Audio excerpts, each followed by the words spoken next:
Welcome to CSS Breakdown, book by book, season 07, episode 03. In today's deep dive, we embark on a fascinating journey through chapter 3 of Introduction to Psychology 15th edition by Atkinson and Hilgard. We're exploring that fundamental question, what truly shapes the human mind, from infancy all the way through adolescence. It's a huge question, and it really kicks off right there at the school gates, doesn't it? The book starts with this great little story about a parents' night. Mrs. Voland, Yeah. first grade teacher. Oh, right. And the two fathers, Philip and Sam. Exactly. They both approach her after her talk, and they've got totally different things on their minds for their kids, even though both kids are described as bright. Yeah, Philip sounds like he's really focused on the academics, right? Like, when will his son be reading, doing maths, writing paragraphs? He seems proud, but maybe a bit pushy. Definitely eager for acceleration. But then you have Sam, who's also got a bright son, but he's worried about pushing too hard. He wants his kid to have a, quote, normal childhood, enjoy school. Yeah, save the heavy stuff for later. It's such a common dilemma, isn't it? You see those different expectations immediately. And it perfectly sets up what developmental psychology is all about, looking at how and why we change throughout our lives. So what are the main areas they look at? Well, there are three big ones. First, physical development, height, motor skills, all that bodily stuff. Second is cognitive development thinking, memory, language, how our minds work. Okay. And third is personality and social development. So things like our sense of self, how we relate to others. It's pretty comprehensive. And underpinning all of this, the chapter frames it around two really core questions for us today. First, that classic debate. How do biology or nature interact with environment, nurture, to make us who we are? And the second big one, is development this smooth, continuous path? Or does it happen in distinct stages, like climbing stairs versus walking up a ramp? These questions have been around forever, but the modern take is fascinating. Let's dive into that nature-nurture one first. Where did that whole debate even start, historically speaking? Way back, you had philosophers like John Locke in the 17th century talking about the mind as a tabula rasa. A blank slate. Exactly. The idea was we're born with nothing, and experience writes everything onto that slate. Pure nurture. But then Darwin came along. Right, and his theory of evolution really put the spotlight back on biology, on heredity. Nature strikes back, you could say. And then the pendulum swung hard the other way again with behaviorism. Oh, definitely. You had John B. Watson, B.F. Skinner. Yeah. They really pushed the nurture idea to its extreme. Watson famously claimed he could shape any infant into any specialist, regardless of their innate talents or background. A bold claim indeed. So where do psychologists land today? Is it still this either-or battle? Not really, no. But consensus now is that it's always an interaction. Nature and nurture are constantly influencing each other. Think about brain development. A newborn has tons of neurons, but not many connections. In the first 3 years, the brain triples in weight, forming trillions of connections. That growth is guided by genes, sure, but it absolutely depends on environmental input stimulation, experience, or the lack thereof. So the genes provide the plan, but the environment helps build it. Makes sense. This relates to maturation, right? Those built-in growth sequences. Precisely. Maturation is that unfolding according to a biological timetable. Like fetal development organs form on a schedule. But if the environment is disrupted, say, the mother gets rubella at a critical time. Then that biological schedule gets derailed. Exactly. It can have severe consequences for development, depending on when the disruption happens. We see this after birth, too. Like with walking, everyone learns to walk, but not at the same exact time. Perfect example. The sequence rolling, sitting, crawling, walking is pretty universal. But the rate vary hugely. You mentioned the Kipsigis people in Kenya. Yeah, where they actively teach infants to sit and walk. Right. And those babies often reach those milestones weeks earlier than American babies. But then look at the X in Paraguay. Dense forests mean walking starts almost a year later. They get there eventually, though. So the environment affects the timing, the rate, but not the basic ability itself. That's the key takeaway. Same for speech development. We're all wired for language, but you need that neurological maturity and environmental interaction. Like the difference between kids in middle-class European homes starting around age 1 versus that Guatemalan village where it might be after age 2 because there's less direct verbal interaction. Exactly. Environment shapes the rate, not the fundamental capacity. This leads perfectly into that second big question. Are we talking about gradual change or distinct stages? When psychologists talk about stages, they mean something quite specific. It's not just slow change. It implies that behaviors within a stage are kind of organized around a theme. They're qualitatively different from the stage before or after. And importantly, everyone goes through them in the same order. Okay, so fixed order is key. Fixed order, yes. Environment might speed it up or slow it down, but the sequence is the same. And related to this are critical versus sensitive periods. Critical sounds. Well, critical, like you can't miss it. Pretty much. Yeah. A critical period is a specific time window where something must happen for development to be normal. Like sex organ development around 6-7 weeks after conception. If the right hormones aren't there then, development takes a different path. And sensitive periods are more like optimal windows. Exactly. It's the best time for something to develop, but if it doesn't happen then, it might still happen later, just maybe not as easily or fully. Like the first year for forming attachments or the preschool years for language kids who miss out on rich language exposure by age 6 or 7 could really struggle later. Got it.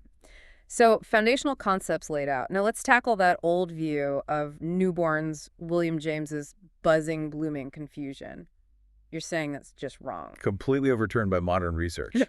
It took ingenious methods, though, because obviously babies can't tell us what they're experiencing. Right. How do you figure out what an infant is thinking or seeing? Researchers get creative.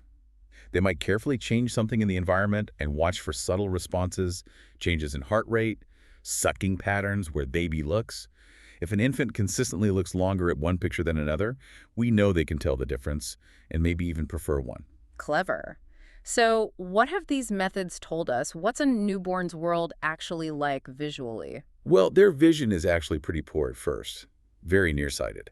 A mother's face, even close up, would look quite blurry, but it improves rapidly, nearing adult levels by around 7 or 8 months. But they're not just passively receiving blurry images, are they? They're actively looking. Oh, absolutely. They scan the environment, and they're drawn to certain things, high contrast, edges, complex patterns, curves, and fascinatingly, they show a preference for faces right from the start.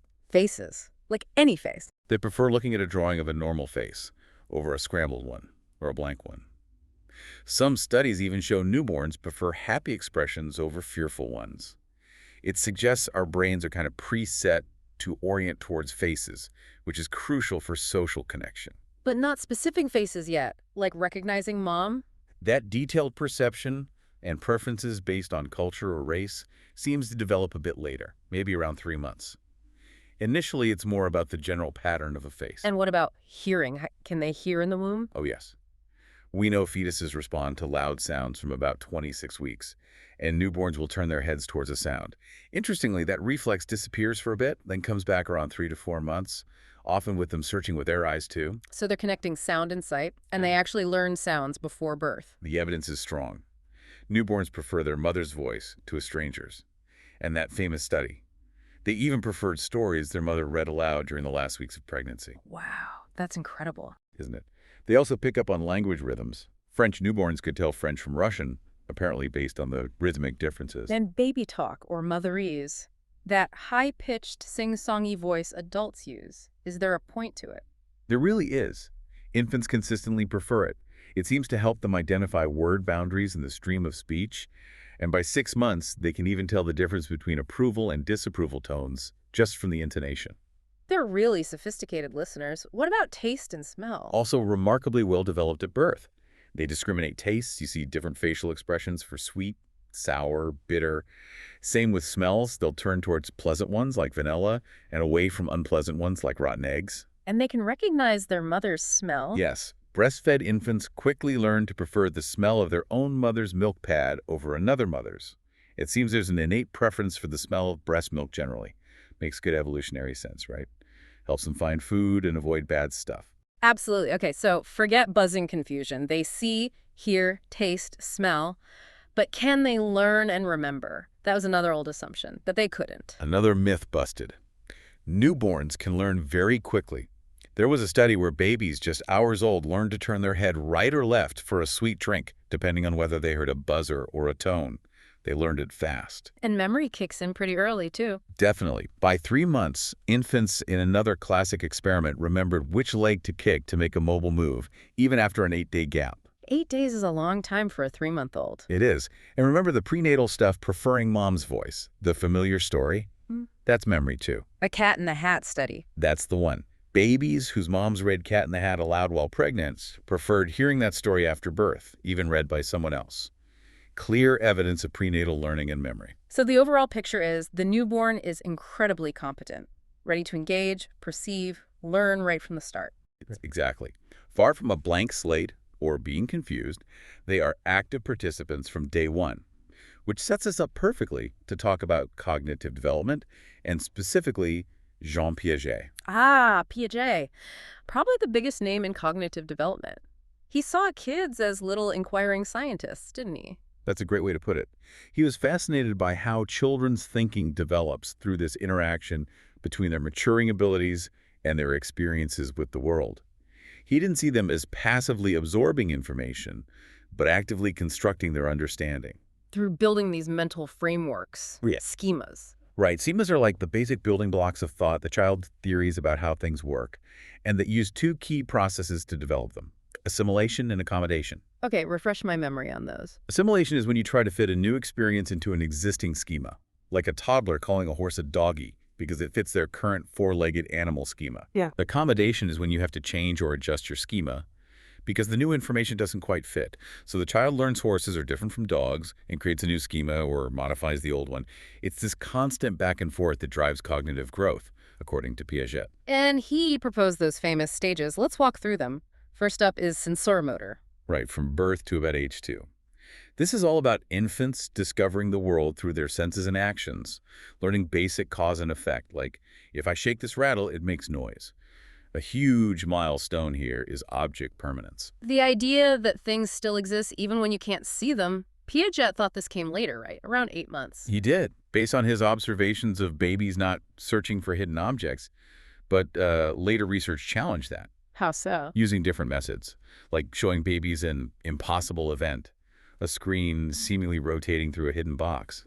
Infants as young as 3.5 to 4.5 months looked longer, showing surprise. This suggests they knew the box was still there much earlier than Piaget thought. So maybe they understood it earlier, but just lacked the physical skill or motivation to search for the hidden toy in Piaget's original tests. That's a key part of the critique, yes. Their understanding might outpace their ability to demonstrate it in certain tasks. Okay, so after sensorimotor comes the preoperational stage, ages 2 to 7. Correct. This is where symbolic thought really takes off. Children start using words, gestures, objects to represent things that aren't present. Pretend play blossoms. But their thinking is still quite limited. They lack what Piaget called operations. Meaning they can't mentally manipulate information logically, like reversing actions in their head? Exactly. They can't easily perform mental transformations. This leads to the classic errors we see in conservation tasks. The water glasses, pouring water from a short, wide glass into a tall, thin one. And the preoperational child will typically say the tall glass now has more water, focusing only on the height. They don't understand that the quantity stays the same despite the change in appearance. Same for numbers spreading out checkers makes them think there are more. They're fooled by perception. And this stage also involves egocentrism. Yes, difficulty seeing things from another person's physical or mental perspective. Piaget's three-mountain task showed this. Children struggle to describe what a doll would see from the opposite side of a model. They describe their own view. Makes sense. Then comes concrete operational, 7 to 11. Right. Now children start to think more logically, but mostly about concrete things they can see or manipulate. They master conservation. They can order objects along a dimension like length or weight. They understand reversibility. They can even draw maps of familiar routes. But abstract thought is still difficult. Until the final stage, formal operational, from about 11 onwards. This is where abstract hypothetical reasoning emerges. Adolescents can think about possibilities, test hypotheses systematically, like in the pendulum problem, figuring out what determines the speed of the swing by changing one variable at a time. It's the kind of thinking needed for advanced science and maths. Piaget's framework is undeniably huge, but it's not without its critics, as you mentioned, with object permanence. What are the main criticisms? Well, a big one is that he generally underestimated children's abilities, perhaps because his tasks were too complex or relied on verbal skills kids didn't have yet. Development also seems more continuous and less stage-like than he proposed. And context matters more. Definitely. Cultural background, schooling, even how a question is phrased, can significantly affect performance on Piagetian tasks. It's not quite as universal as he thought. So what other ways are there to think about cognitive development? Several alternatives emerged. Information processing approaches view development more like a computer improving its hardware and software. Gradual increases in things like attention span, memory capacity, processing speed. More continuous, less stage-like. Right. Then there are knowledge acquisition approaches, which argue the main difference isn't basic processing ability, but the sheer amount and organization of knowledge adults have compared to children. Like that chess study, where 10-year-old chess experts could remember chess positions better than adult novices. Exactly. Their expertise allowed them to chunk information more effectively, overriding any general memory deficit compared to adults. It highlights the power of domain-specific knowledge. And then there's Vygotsky's sociocultural perspective, very different emphasis. Very. Vygotsky saw cognitive development as fundamentally social. Children learn by participating in cultural activities, guided by more knowledgeable others, like an apprenticeship. He stressed the role of language, not just for communication, but for organizing thought itself, through what he called private speech. Talking to yourself to guide your actions. Pretty much. And he introduced the idea of the zone of proximal development, the gap between what a child can do alone and what they can achieve with guidance. Learning happens best in that zone. Okay, shifting slightly but still into cognitive development, this idea of a theory of mind, understanding that others have minds. It's a fascinating area. It's about realizing that other people have their own beliefs, desires, intentions, and perspectives, which might differ from your own, and crucially, might be wrong. The false belief understanding. That's the classic test. Like the Sally Ann task or the candy box experiment you mentioned earlier, showing a child a candy box, revealing it has crayons inside, then asking what another child who hasn't seen inside will think is in the box. And younger kids, maybe 3-year-olds, say crayons because they know that's what's inside. They can't grasp the other child's false belief. Exactly. But by age 4 or 5, most children correctly say candy, demonstrating they understand the other person holds a belief that is in fact false. It's a huge leap in social understanding. And this has implications for understanding conditions like autism? It does. Simon Baron-Cohen proposed that a core deficit in autism might be a delay or difficulty in developing a theory of mind, which could explain challenges in social communication and understanding others' intentions or feelings. Temple Grandin's descriptions really bring this to life. Right. Finally, within cognitive development, how does our sense of morality develop? Piaget looked at this too, right? He did. He noticed younger children often judge actions based on consequences rather than intentions. The kid who accidentally broke more cups was naughtier than the one who broke fewer while trying to steal. But Lawrence Kohlberg really expanded on this. He did, using moral dilemmas like the famous Heinz dilemma about stealing a drug to save a life and focusing on the reasoning behind people's answers, not just the yes-no decision. And he proposed levels of moral reasoning. 3 main levels. First, pre-conventional, where right and wrong are based on avoiding punishment or gaining rewards. Like he shouldn't steal because he'll go to jail. Exactly. Second, conventional, where morality is based on conforming to social rules, gaining approval, or maintaining social order. He should steal because a husband is supposed to protect his wife. And third, post-conventional, where morality is based on abstract ethical principles, individual rights, or universal justice. He should steal because the right to life outweighs the right to property. Kohlberg thought this level was less common. But his theory also got criticized. Yes, for potentially being culturally biased, maybe focusing too much on abstract justice, which some argued reflected a male perspective more than, say, an ethic of care often associated with female perspectives, so that's debated too. Also, people don't always reason consistently across different situations, and kids distinguish moral rules from social conventions earlier than expected. Okay, that's a huge amount on cognitive development. Let's shift gears now to personality and social development. Where does that start? Temperament. Right at the beginning. Temperament refers to those early appearing, relatively stable individual differences in reactivity and self-regulation, things like activity level, mood, irritability. The key idea is that these differences seem largely inborn. So it's not just how parents treat the baby brings their own style to the relationship. Absolutely. It's a two-way street. An easygoing baby might elicit warm responses, while a difficult baby might provoke frustration, creating different interaction cycles. Researchers identified 3 broad types: the easy child, about 40%, the difficult child, 10%, and the slow-to-warm-up child, 15%. And does that early temperament predict later personality? It's not perfectly stable, especially in infancy, but yes, there's moderate stability. Temperament assessed in toddlerhood does predict certain aspects of behavior and personality later on. It's definitely a genetic component, but It's that interaction again. always. The concept of goodness of fit is crucial here. How well does the child's temperament match the demands and expectations of their environment, particularly the parent's style?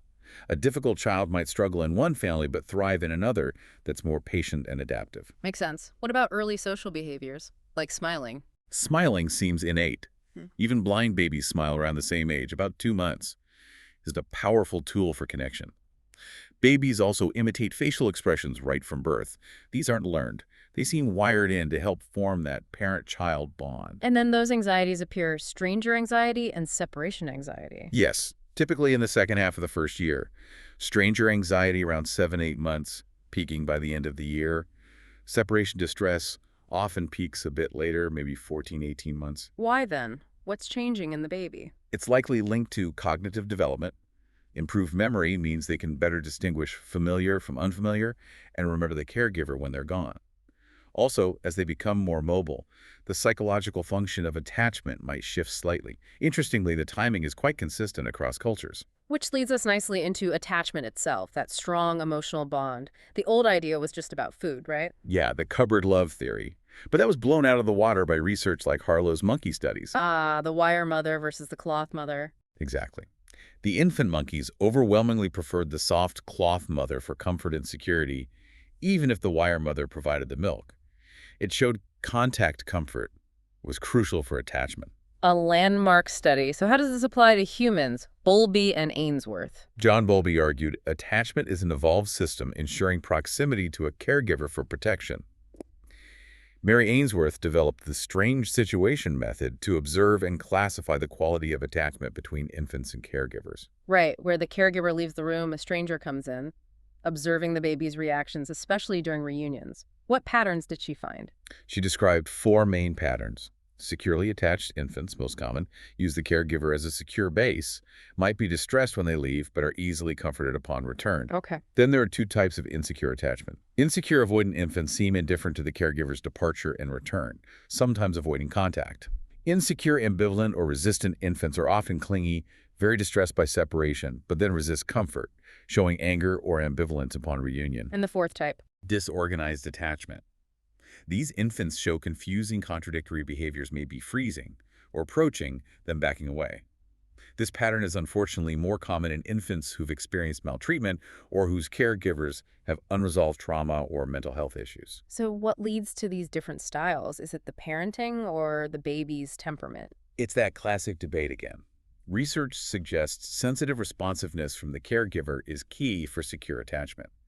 Parents who read their baby's cues accurately and respond promptly and appropriately tend to have securely attached infants. But temperament must play some role.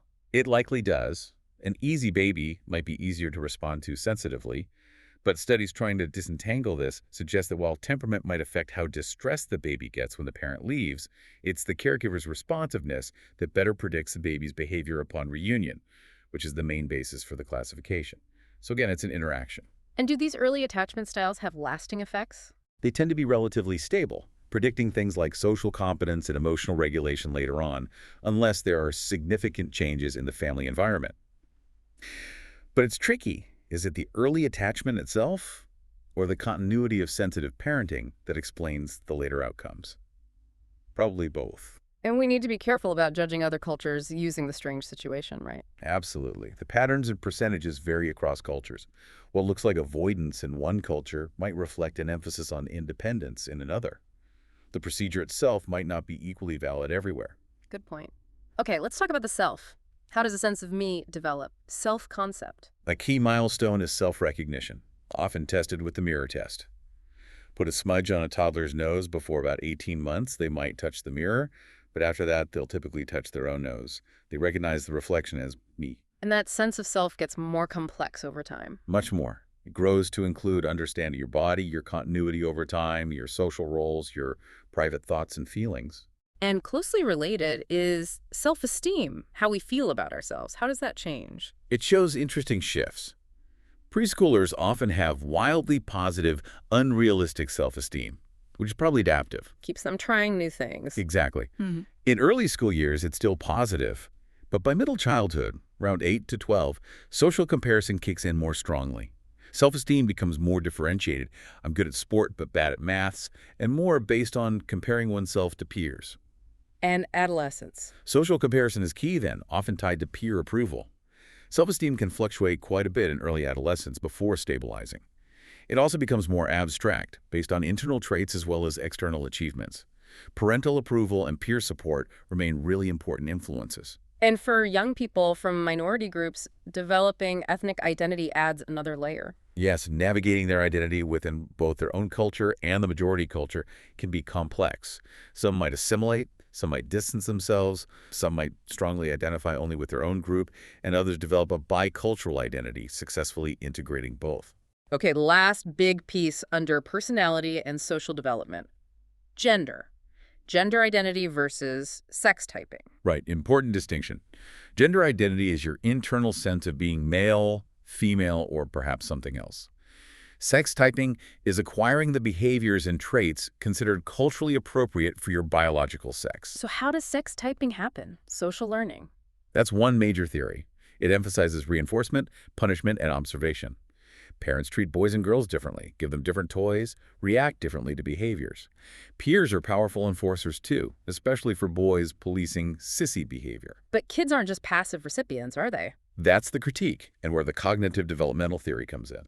Kohlberg argued that once children establish their gender identity, I am a boy-girl, they're intrinsically motivated to act like one. I am a boy, therefore I want to do boy things. This connects to gender constancy. Yes, the understanding that gender is permanent, despite changes in appearance, similar to conservation. However, kids often show strong sex type preferences before they fully grasp gender constancy. So what bridges that gap? Gender schema theory. That's Sandra Bem's idea. It suggests that children learn to see the world through a gender lens because the culture makes gender so salient. They form gender schemas, mental networks of information about male and female, and use these to process information and guide their own behavior. It explains why gender becomes such a central organizing principle. And importantly, it implies that if the culture changes, sex typing can too. Fascinating. Okay, we're moving into the home stretch, adolescent development, that big transition period. Right, roughly age 12 through the late teens, defined biologically by puberty and psychologically by the quest for identity. Puberty first. Big physical changes over several years. A 3-4 year process, typically. You get the growth spurt, maturation of reproductive organs, development of secondary sex characteristics. Menarche for girls around 12.5 on average, first ejaculation for boys around 14.5, but huge variation in timing. And that variation has psychological effects. We hear about adolescents form in stress. Is that real? Mostly a myth, according to modern research, at least for the majority of teens.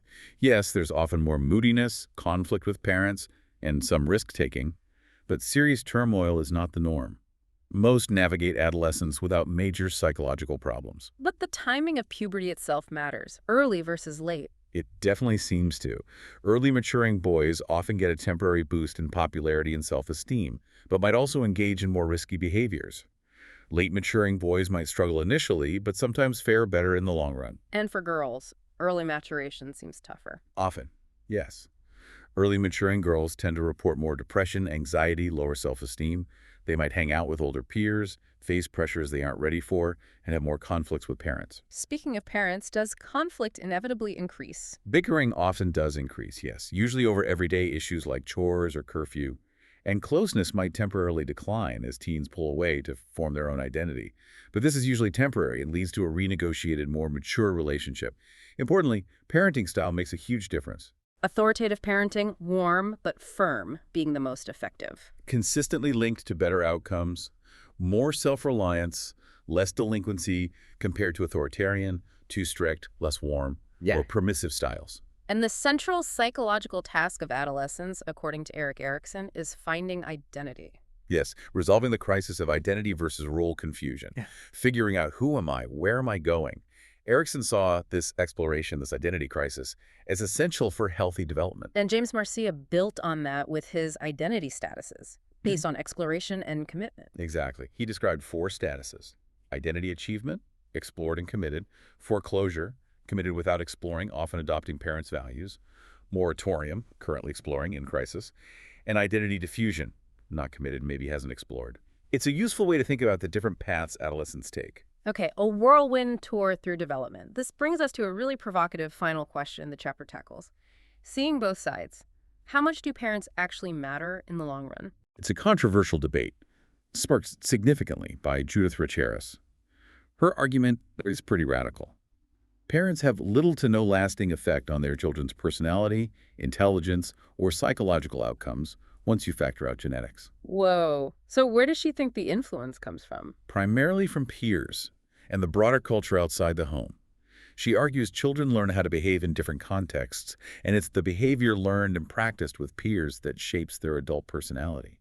She points to studies on twins and adopted children suggesting shared environment has minimal impact compared to genes. So things like immigrant kids picking up the local accent perfectly, even if their parents don't speak the language well at home. That's the kind of evidence she uses. She argues kids are motivated to fit in with their peer group, not necessarily to be like their parents. It challenges deeply held assumptions about parenting. A really provocative thesis, but what's the counter-argument? Jerome Kagan argues parents are instrumental. Kagan takes a more interactionist view. He acknowledges genes, peers, culture, but argues parents are still a crucial part of the developmental equation.